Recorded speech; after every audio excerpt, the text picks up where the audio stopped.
Olá, meus queridos irmãos e irmãs, graça e paz da parte do nosso Senhor e Salvador Jesus. Estamos chegando com mais uma oração da noite para a honra e glória do nosso Deus. E hoje, encerrando essa parte da oração dominical, aqui no capítulo 6, quero tratar com os irmãos a respeito dos versículos 9 e versículo 13, ou seja, a introdução e a conclusão da oração dominical. E diz assim a palavra de Deus: portanto, vós orareis assim: Pai nosso que está nos céus. Versículo 13, pois teu é o reino, o poder e a glória para sempre. Amém.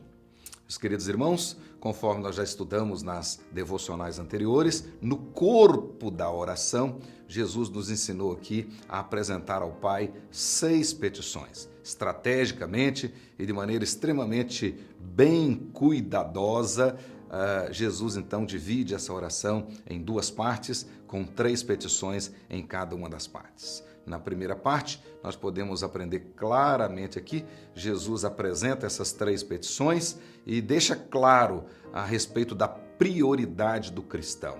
O cristão precisa buscar, em primeiro lugar, a glória de Deus. Em primeiro lugar, ele precisa estar preocupado exatamente com o reino, com o governo e com a vontade sábia do nosso Deus. Portanto, quando nós aprendemos na primeira parte buscar a glória de Deus em primeiro lugar, o próprio Senhor Jesus confirma no final do capítulo 6 que é assim mesmo que tem que ser. Disse ele lá no versículo 33, buscai, pois, em primeiro lugar, o seu reino e a sua justiça. Então, a santidade do nome de Deus, o seu governo maravilhoso, absoluto, perfeito e soberano, a sua sábia, boa, perfeita e agradável vontade tem que ser a prioridade do verdadeiro cristão.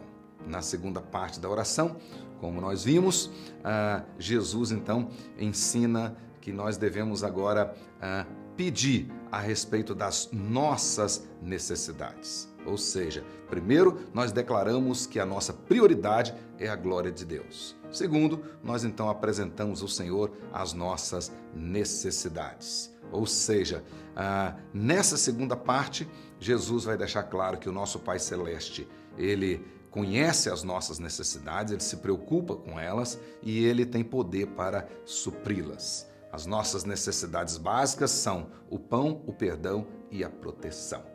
Assim, ao ensinar os seus discípulos a orar, Jesus deixa claro que a oração não é um meio pelo qual o homem coloca Deus a seu serviço, mas é uma ferramenta através da qual o homem se submete à vontade soberana de Deus. Ao mesmo tempo, Jesus ensina que a oração verdadeira tem que ser sincera, tem que ser objetiva, tem que ser consciente. E aí ele diz, portanto, vós orareis assim. Ok, hoje então gostaria de destacar com os irmãos as lições aí da introdução e da conclusão desta oração, que na realidade essas lições elas se complementam quanto aos seus objetivos. Por exemplo, versículo 9 ele diz, Pai nosso que estás nos céus. E no versículo 13 ele diz, pois teu reino, o poder e a glória para sempre. Então o que é que Jesus está ensinando aí? Primeiramente, ele está nos ensinando a distinguir o Deus a quem devemos orar. Então ele vai deixar claro aí que nós devemos orar ao Deus que está nos céus e é dono do reino, do poder e da glória. Então nós não estamos orando para qualquer Deus, para qualquer santo, em qualquer mediação, nada disso. Nós estamos orando ao Deus que está nos céus, que é dono do reino, que tem todo o poder e é digno de toda a glória. Ao mesmo tempo, Jesus também nos ensina a identificar quem é o Deus para o qual oramos, ou seja, qual é a nossa relação com Ele. Então, disse Jesus que nós devemos orar ao nosso Pai. Ao nosso Pai. Assim, Jesus está ensinando aqui que a oração não é um ato. Na realidade, a oração é uma experiência. Não é um momento de contemplação ou de exposição, como para ser visto pelos homens, no caso dos fariseus e dos escribas. Não. Para Jesus, a oração é um momento de comunhão, é uma experiência de comunhão entre o Filho lavado no sangue do Cordeiro com o Pai Todo-Poderoso, que conhece todas as suas necessidades e tem poder para supri-las.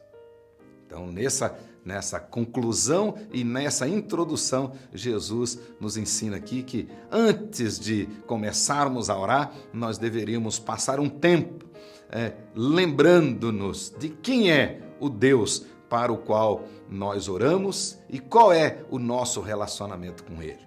Então, nós estamos aqui sendo lembrados de que o Deus para o qual nós oramos, Ele está nos céus, é dono do reino, tem todo o poder e é digno de toda glória. E nós somos filhos dele em Cristo Jesus. Então, isto modifica a nossa oração, porque agora nós sabemos que Ele está no seu trono e do seu trono Ele governa todas as coisas e nada escapa ao seu conhecimento e certamente Ele nos atenderá. Isso então dará a cada um de nós humildade, submissão e confiança. Nós podemos dizer que Jesus termina a oração dominical aqui com a expressão de adoração e louvor, com uma doxologia, pois teu é o reino, o poder e a glória para sempre. Amém.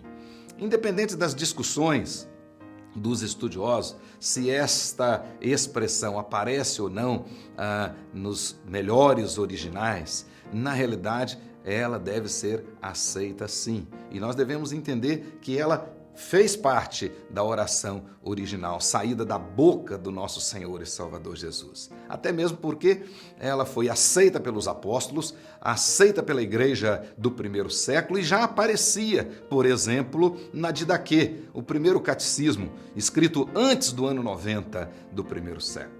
Então, na realidade, como dizia Calvino, essa expressão, nela está a nossa firmeza e nela repousa tranquila a nossa fé. Ou seja, exatamente porque nós sabemos que dele é o reino, o poder e a glória, é que nós podemos confiar a ele as nossas 6 petições. E o texto vai caminhando para o final dizendo, aparece aí uma expressão temporal, para sempre. Isso é maravilhoso, porque diz e deixa claro para nós que a soberania do nosso Senhor, ela não está circunscrita ao tempo e nem às circunstâncias. Não. A majestade, a soberania, o poder do nosso Deus, a onipotência do nosso Deus permanecem imutáveis. E o texto termina, amém. A expressão amém aqui não deve ser encarada apenas como um enfeite litúrgico no final da oração, mas como uma profunda declaração confirmatória. Ou seja, de fato eu creio que o meu Deus pode me atender e certamente me atenderá.